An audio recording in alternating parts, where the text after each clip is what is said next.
Noong unang panahon, sa isang kahanga-hangang kaharian na puno ng mahika at hiwaga, may nakatirang isang natatanging prinsesa na nagngangalang Aurora. Si Aurora ay hindi tulad ng ibang prinsesa, sapagkat siya ay ipinanganak mula sa pagsasama ng dalawang pambihirang nilalang, ang kanyang ama na si Drakon, isang makapangyarihang hari ng dragon, at ang kanyang ina na si Elyria, isang mapanlikhang reyna ng elf. Si Aurora ay may mukha na hugis puso na may makinis na balat, kanyang kahanga-hangang puting buhok na umaagos sa kanyang likod, at isang pares ng mga pakpak ng dragon na kumikislap sa liwanag. Ang kanyang maliwanag na berdeng mga mata, na maihint ng ginto, ay kumikislap ng kuryosidad at tapang. Minamahal ni Aurora ang kanyang kaharian, isang lugar kung saan ang iba't ibang lahi ay namumuhay ng magkakasama sa pagkakaisa.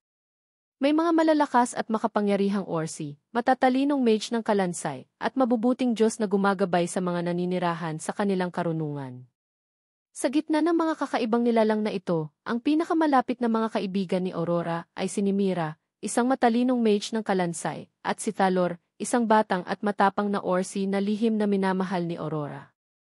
Isang maganda at maaraw na araw, habang binababad ng araw ang kaharian ng isang mainit na gintong liwanag, nakaramdam si Aurora ng matinding kasiyahan. Binuka niya ang kanyang mga pakpak ng dragon at lumipad ng maganda sa ibabaw ng kaharian, ang kanyang puso ay puno ng kaligayahan. Napakagandang araw, sabi niya ng may tuwa. Excited akong makita ang mga bagong pakikipagsapalaran. Kamakailan lamang, natuklasan ng ama ni Aurora na si Haring Drakon ang isang sinaunang propesya. Sinasabi nito ang tungkol sa isang makapangyarihang hiyas na nakatago sa kailaliman ng madilim na gubat, isang hiyas na maaaring magdala ng walang hanggang kapayapaan o hindi masukat na kaguluhan sa kanilang kaharian. Nangamba si Haring Drakon dahil sa propesya at ipinatawag si Aurora sa malaking bulwagan ng kanilang kastilyo. Aking mahal na Aurora, sabi ni Haring Drakon na may pag-aalala sa kanyang tinig, isang madilim na banta ang bumabalot sa ating kaharian. Ang propesiya ay nagsasaad ng isang makapangyarihang hiyas na maaaring magligtas o magwasak sa atin. Kailangan nating mahanap ang mahiwagang hiyas, bago pa man ito makuha ng masamang mangkukulam na si Zara. Inilagay ng ina ni Aurora na si Reyna Elyria ang kanyang banayad na kamay sa balikat ng kanyang anak. Maging matapang ka, aking anak, sabi niya ng marahan. Tipunin mo ang iyong mga kaibigan at simulan ang misyon na ito. Nakasalalay sa iyo ang ating kaharian. Buong determinasyon na protektahan ang kanyang kaharian, alam ni Aurora na hindi niya magagawang mag-isa ang misyon na ito.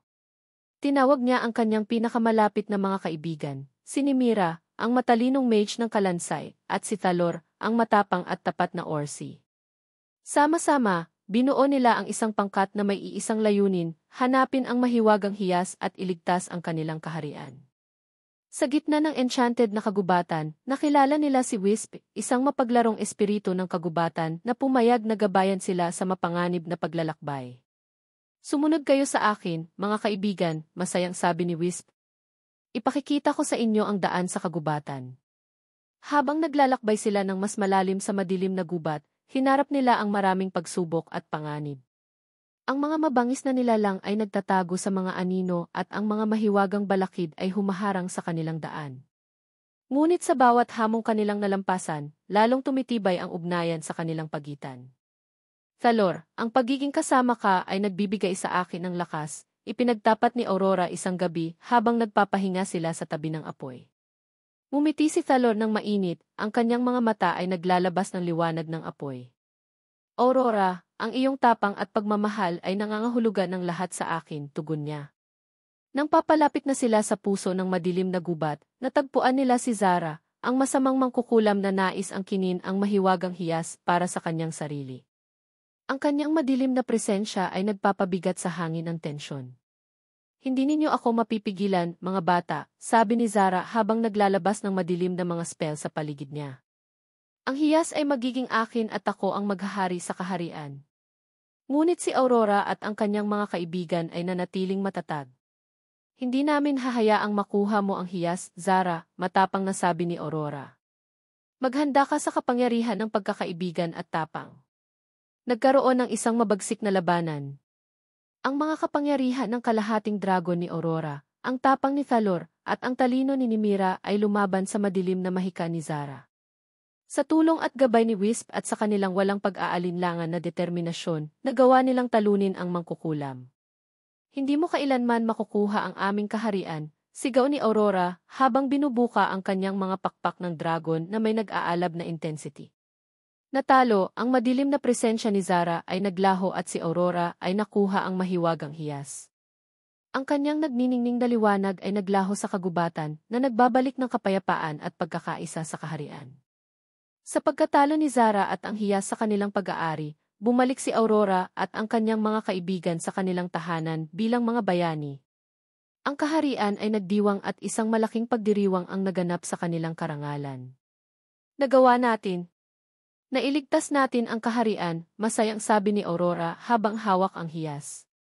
Aking mahal na Aurora, sabi ni Haring Draco na may pagmamalaki, ipinakita mo ang dakilang tapang at karunungan. Ngumiti ng mainit si Reyna Elyria. Ang kaharian ay ligtas, salamat sa iyo at sa iyong mga kaibigan, masayang sabi niya. Lalong tumibay ang pagmamahalan ni na Aurora at Talor, ang kanilang ugnayan ay pinalakas ng kanilang pinagsamang pakikipagsapalaran. Patuloy silang namuhay sa kapayapaan at pagkakaisa sa kaharian, handa na para sa anumang hamon na maaaring ihatid ng hinaharap. At sa gayon, ang pagmamahalan ni na Aurora at Talor ay naging pinakamagandang alamat ng lupain, isang patunay sa kapangyarihan ng pag-ibig, tapang at pagkakaibigan. Mga bata, laging tandaan na sa tapang at pagkakaibigan, maaari ninyong harapin ang anumang balakid. At tulad ni Aurora, maaari kayong lumikha ng inyong sariling mahika at gawing katotohanan ang inyong mga pangarap.